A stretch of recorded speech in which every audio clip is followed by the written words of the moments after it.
5 key motivators for the modders who engaged in this particular study. So the 5 motivators are playing, hacking, researching, artistic expression, and cooperation. Now, under the playing category, some of the motivators were just simply playing the game or engaging with the game by adding your own ideas to it in a playful way. Under the hacking category is more of breaking down the game itself to try and figure out its inner components and how it works.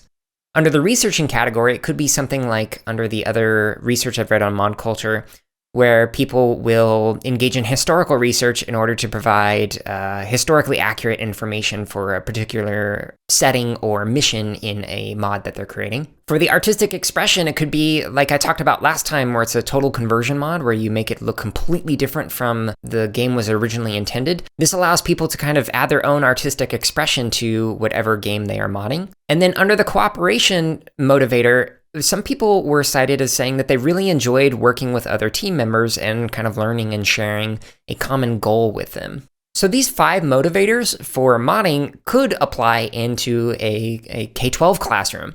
So for example, under playing, maybe kids are motivated by playing games that they are creating, or by being playful with some of the ideas that they incorporate into a game. Maybe kids are motivated by hacking in terms of like better understanding the mechanics of, well, how do player controls work?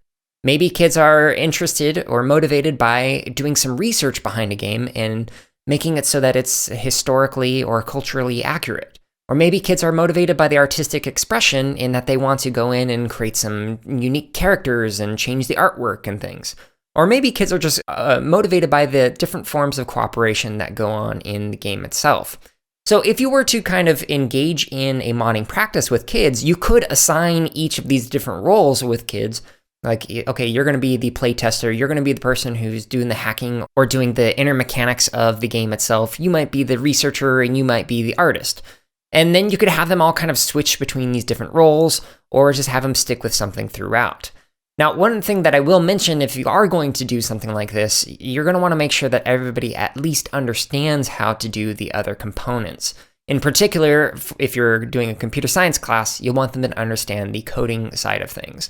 So if you're ever doing any kind of paired programming or driver and navigator, if somebody is more comfortable doing the artistic expression side of things and less comfortable doing the coding side of things, you want to make sure they at least understand what is going on with the coding, and they're not just creating art, which obviously is very valuable in and of itself, but if you're trying to align to standards, they need to at least understand the computer science standards.